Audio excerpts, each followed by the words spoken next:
જય શ્રી કૃષ્ણ બાળકો. આજે આપણે ધ પાસ્ટ કન્ટિન્યુ ટેન્સ એટલે કે ચાલુ ભૂતકાળ વિશે જોવાનું છીએ, કે જેમાં આપણે જોશું ચાલુ ભૂતકાળ કોને કહેવાય. ભૂતકાળમાં અમુક સમયે અમુક ક્રિયા ચાલી રહી હતી તે દર્શાવવા ચાલુ ભૂતકાળનો ઉપયોગ થાય છે. તો હવે આપણે એ જોશું કે ચાલુ ભૂતકાળ કોને કહેવાય, કે ભૂતકાળમાં અમુક સમયે અમુક ક્રિયા ચાલી રહી હતી તે દર્શાવવા ચાલુ ભૂતકાળ કહેવાય છે. એટલે કે ભૂતકાળમાં જે અમુક ક્રિયા પહેલાં ચાલુ હતી પરંતુ અત્યારે આપણે એની વાત કરી છે એટલે એને ચાલુ ભૂતકાળ કહેવાય છે. જેમ કે એક્ઝામ્પલમાં જોઈએ કે મનીષ વોઝ બાઇંગ ફ્રૂટ્સ, કે મનીષ ફળ ખરીદી રહ્યો હતો, કે ભૂતકાળમાં ક્રિયા થઈ ગઈ છે. વોઝ છે એ ભૂતકાળ દર્શાવે છે, જ્યારે આઈએનજી છે એ ચાલુ કાળ દર્શાવે છે, કે ચાલુ ભૂતકાળ. કે મનીષ છે એ ફળ ખરીદી રહ્યો હતો અમુક સમયે, કે ભૂતકાળમાં અમુક સમયે આ ક્રિયા ચાલુ હતી એ વાત કરતા હોય ત્યારે આપણે કહી શકાય છે. જ્યારે ચાલુ વર્તમાન કાળમાં આપણે જોયું હતું કે બોલતી વેળાએ, કે હાલમાં અત્યારે હું બોલું છું અને તમે સાંભળો છો, કે અત્યારે હું ગીત ગાઉં છું, અત્યારે હું જમું છું. એટલે કે હાલમાં જે ક્રિયા ચાલુ છે તે દર્શાવવા માટે ચાલુ વર્તમાન કાળ, અને ભૂતકાળમાં કોઈ ક્રિયા ચાલુ હતી તે દર્શાવવા માટે ચાલુ ભૂતકાળનો ઉપયોગ કરવામાં આવે છે. જેમ કે સેકન્ડ એક્ઝામ્પલ છે, Ankit was shouting in the class, કે અંકિત વર્ગમાં બૂમો પાડી રહ્યો હતો. એટલે કે અત્યારે બૂમો નથી પાડતો, પરંતુ અમુક સમયે અંકિતની આ ક્રિયા છે બૂમો પાડવાની તે વર્ગમાં ચાલુ હતી તે દર્શાવવા માટે ચાલુ ભૂતકાળનો ઉપયોગ કરવામાં આવે છે. તો આમ ભૂતકાળ દર્શાવવા માટે વોઝ અને વેર, અને ચાલુ ક્રિયા દર્શાવવા માટે આઈએનજીનો ઉપયોગ કરવામાં આવે છે. જેમ કે આપણે ચાલુ વર્તમાન કાળમાં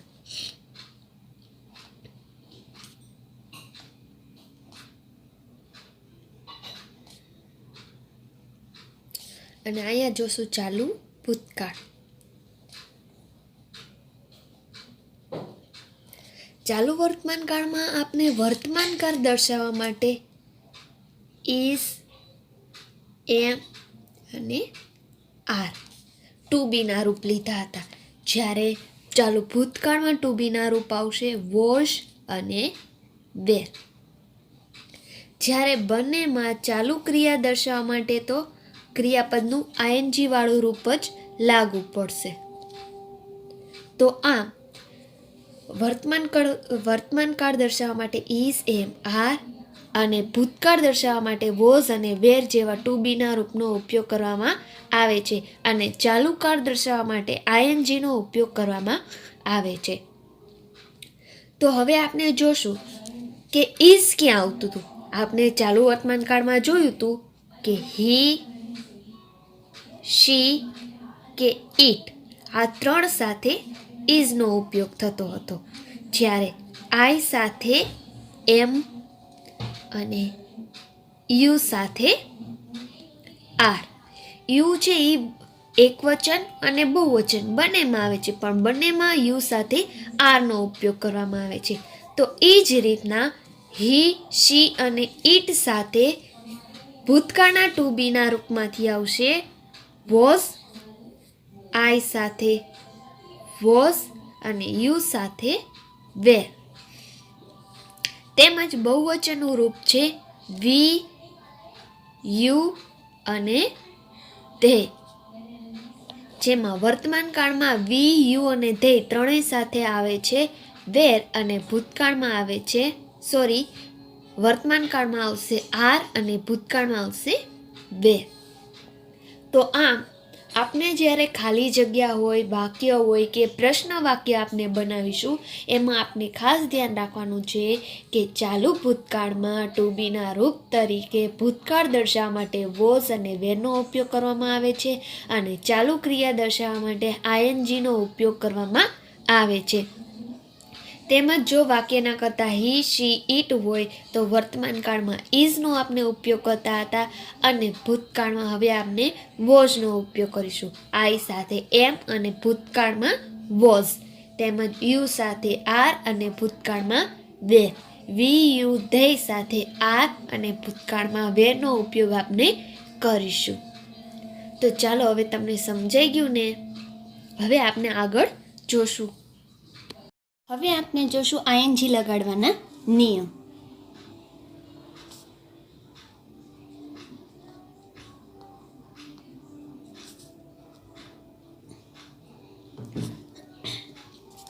જે આપણે આગળના વિડીયોમાં ચાલુ વર્તમાન કાળમાં આઈએનજી લગાડવાના જે નિયમ હતા એ જ નિયમ આપણે ચાલુ ભૂતકાળમાં આઈએનજી લગાડવાના નિયમ લાગુ પડશે. તો ચાલો આપણે એકવાર યાદ કરી લઈએ. જ્યારે કોઈ પણ ક્રિયાપદને આપણે આઈએનજી લગાડીશું એટલે તેને વર્તમાન કૃદંત કહેવામાં આવશે. તો તેમાં પહેલો નિયમ હતો કે જો ક્રિયાપદના અંતે ઈ હોય, ક્રિયાપદના અંતે ઈ આપેલ હોય તો આપણે શું કરીશું? ઈને દૂર કરી આઈએનજી લગાડીશું. જેમાં એક્ઝામ્પલ તરીકે આપણે જોઈએ કમમાં આપણે પાછળ ઈ આપેલ છે તો આપણે હવે જ્યારે આઈએનજી લગાડવું હોય, વર્તમાન કૃદંત કરવું હોય ત્યારે ઈને દૂર કરી કમિંગ થશે. ત્યારબાદ આપણે બીજો નિયમ હતો કે ક્રિયાપદના અંતે વાય કે ડબલ્યુ હોય, ક્રિયાપદના અંતે વાય કે ડબલ્યુ હોય તો આપણે ફક્ત આઈએનજી જ લગાડીશું. પછી વાયના પહેલા સ્વર હોય કે વાય પહેલા વ્યંજન હોય તો પણ આપણે વાયને ક્યાંય દૂર કરવાનો થતો નથી. વાય પહેલા સ્વર હોય કે વ્યંજન હોય, વાયની પાછળ ફક્ત આઈએનજી લગાડવું અને ડબલ્યુમાં પણ એમ જ ખાલી ફક્ત આપણે આઈએનજી જ લગાડવાનું રહેશે. ત્યારબાદ આગળ આપણે નિયમ હતો કે જો ક્રિયાપદના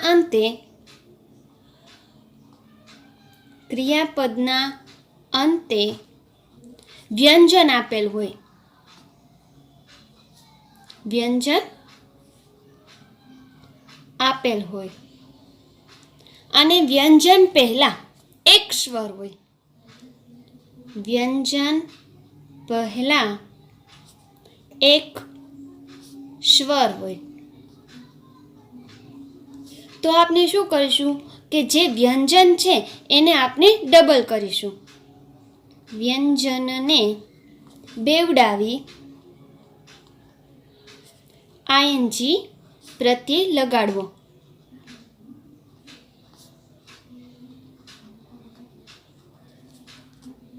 તો જેમાં આપણે એક્ઝામ્પલ તરીકે જોઈએ સ્ટોપ. આપણે જોયું કે ક્રિયાપદના અંતે વ્યંજન હોય તો અહીંયા ક્રિયાપદના અંતે વ્યંજન છે અને વ્યંજન પહેલા એક સ્વર હોય તો અહીંયા વ્યંજન પહેલા ઓ છે એ એક સ્વર છે તો વ્યંજનને બેવડાવી આપણે વ્યંજનને ડબલ કરીશું. બેવડાવી આઈએનજી પ્રત્યે લગાડવું એટલે કે તે વર્તમાન કૃદંત બને છે. ત્યારબાદ આગળ આપણે નિયમ હતો કે જો વ્યંજન હોય ક્રિયાપદના અંતે અને વ્યંજન પહેલાં જો બે સ્વર હોય એટલે કે એક્ઝામ્પલ તરીકે જોઈએ રીડ. રીડમાં આપણે જોશું કે બે સ્વર છે કે ડી છે એક વ્યંજન છે અને વ્યંજન પહેલાં બે સ્વર છે તો આપણે ફક્ત આઈએનજી જ લગાડીશું. રીડિંગ. એક સ્વર હોય તો ડબલ કરવાના, બે સ્વર હોય તો ફક્ત આઈએનજી જ લગાડવાનું. તો આ આપના જે નિયમ છે વર્તમાન કૃદંત કરવાના ક્રિયાપદના અંતે એના આધારે હવે આપણે આગળની ખાલી જગ્યા આપણે જોશું. ત્યારબાદ આપણે ખાલી જગ્યામાં એક ખાસ યાદ રાખવાનું છે કે ખાલી જગ્યામાં ક્રિયાપદનું આઈએનજી તો મૂકીશું, સાથે સાથે આપણે ટુ બીના રૂપ ભૂતકાળના ટુ બીના રૂપ પણ મૂકવાના રહેશે. તો ભૂતકાળના ટુ બીના રૂપ છે વોઝ અને વેર. આપણે આગળ જોયું કે વોઝ છે એક વચનમાં અને બહુવચન હોય ત્યારે વેરનો ઉપયોગ કરીશું. તો જેમાં ફર્સ્ટ ખાલી જગ્યા છે, ખાલી જગ્યા દેવ એન્ડ પ્રેમ ખાલી જગ્યા કૌંસમાં છે ફાઇટ. તો દેવ અને પ્રેમ છે એ આપણે બહુવચન છે, તો બહુવચન માટે આપણે શું કરીશું? વેર. વેર દેવ એન્ડ પ્રેમ ફાઇટમાં એક પણ નિયમ લાગતો નથી, તો ફક્ત આપણે આઈએનજી લગાડીશું, ફાઇટિંગ. કે શું દેવ અને પ્રેમ લડી રહ્યા હતા? બીજું, આઈ ખાલી જગ્યા ધ ડોર. શટમાં આપણે જોશું કે નિયમ લાગે છે કયો? કે ક્રિયાપદના અંતે વ્યંજન હોય ને વ્યંજન પહેલા એક સ્વર હોય તો વ્યંજનને બેવડાવીને આઈએનજી. આઈ સાથે ટુ બીનું રૂપ થશે વોઝ. આઈ વોઝ શર્ટનું શર્ટિંગ. TTING. થર્ડ, યુ ખાલી જગ્યા અ પોએમ કૌંસમાં છે રિસાઇટ. રિસાઇટ એટલે કે યાદ કરવું, કે તમે પોએમ યાદ કરી રહ્યા હતા. ઈ છે તો ઈને નિયમ લાગશે કે ઈને દૂર કરીને આઈએનજી. યુ વેર ટુ બીનું રૂપ થશે યુ સાથે વેર. રિસાઇટમાં reciting. You were reciting. Four, the dog ખાલી જગ્યા લાઉડલી કૌંસમાં છે બાર્ક. કે કૂતરો જોરથી ભસી રહ્યો હતો. ધ ડોગ છે ઈ ઇટ સર્વનામ લાગે તો એમાં ટુ બીનું રૂપ થશે વોઝ. It was barking. ભસી રહ્યો હતો. ધ ગેટ્સ ખાલી જગ્યા ધેર હેન્ડ્સ. કે મહેમાનો તેના હાથે તાલી પાડી રહ્યા હતા. કૌંસમાં છે ક્લેપ. તો ગેટ્સ છે તે બહુવચન છે તો તેમાં ટુ બીનું રૂપ થશે વેર. વેર ક્લેપિંગ. PPING clapping. ખાલી જગ્યા ધ સન ખાલી જગ્યા શાઇન છે તો નિયમ લાગશે ઈને દૂર કરીને આઈએનજી. ધ સનમાં ટુ બીનું રૂપ થશે વોઝ.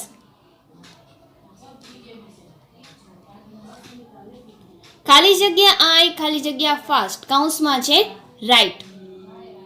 તો આપને આઈ સાથે ટુ બીનું રૂપ થશે વોઝ. રાઇટમાં રાઇટિંગ. કે શું હું ઝડપથી તાલી પાડી રહી હતી? આગળની ખાલી જગ્યામાં આપણે જોશું 8 ખાલી જગ્યા ધ ચાઇલ્ડ ખાલી જગ્યા ફોર ચોકલેટ્સ કૌંસમાં છે ક્રાય. તો ચાઇલ્ડ છે એ એક વચન છે, જ્યારે ચિલ્ડ્રન છે તે બહુવચન છે. તો ચાઇલ્ડમાં આપને ટુ બીનું રૂપ લાગશે વોઝ. Was the child.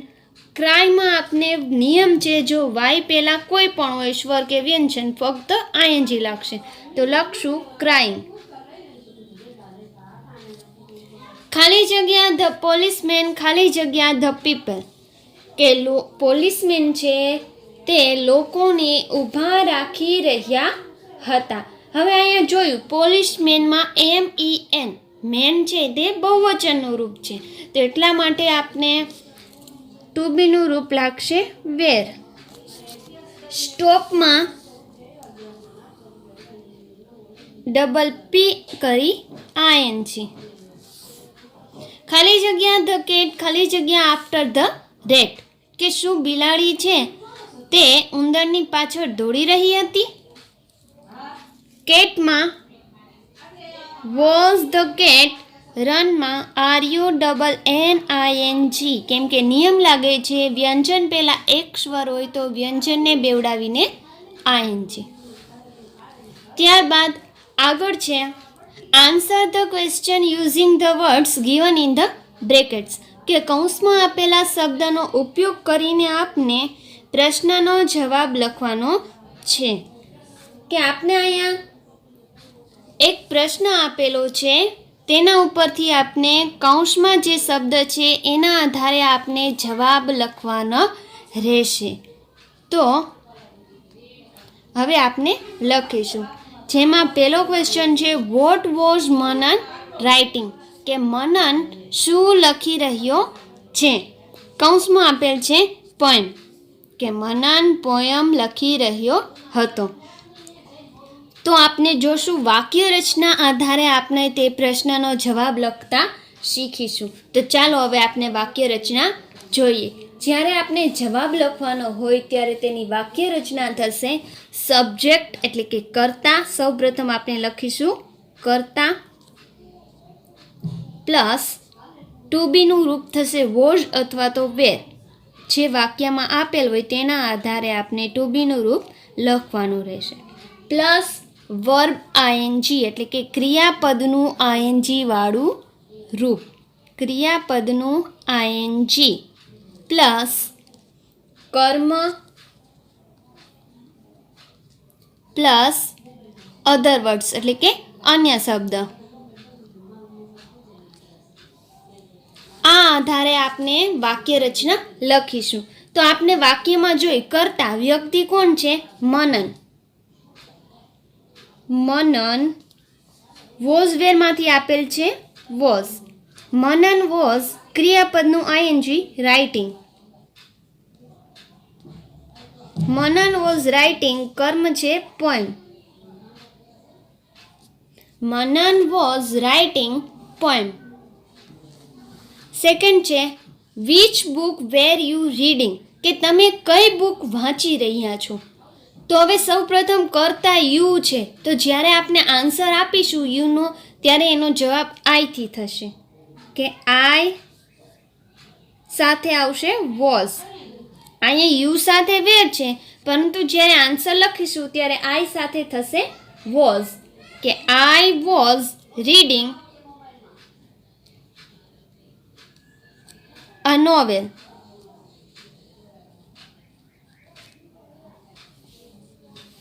આગળ થર્ડ જોશું. થર્ડ છે વેર વેર દે ગોઈંગ કે તેઓ ક્યાં જઈ રહ્યા હતા. તો જેનો આપણે આન્સર લખીશું કરતા છે ધે વેર ક્રિયાપદનું ING going to the temple કે તેઓ મંદિર જઈ રહ્યા હતા. Four who was running the race કે કોણ દોડ લગાવી રહ્યું હતું. જેમાં આન્સરમાં છે ધ બોયઝ. હવે વુની જગ્યાએ આપણે ખબર છે વુ હોય તેની આગળ આપણે દૂર કરી ધ બોયઝ આપણે લખીશું. અને જ્યારે ક્વેશ્ચન બનાવી ત્યારે પણ એવું જ હોય કે કરતા હોય કરતાને દૂર કરી વુ લખવાનું હોય અને અહીંયા પણ એમ વુને દૂર કરી આપણે કરતા લખીશું.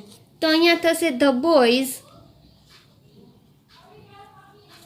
વોઝ છે પરંતુ બોયઝ બહુવચન છે તો આન્સરમાં આપણે ચેન્જ કરીશું. બોયઝ સાથે ટુ બીનું રૂપ આવશે were. The boys were running the race.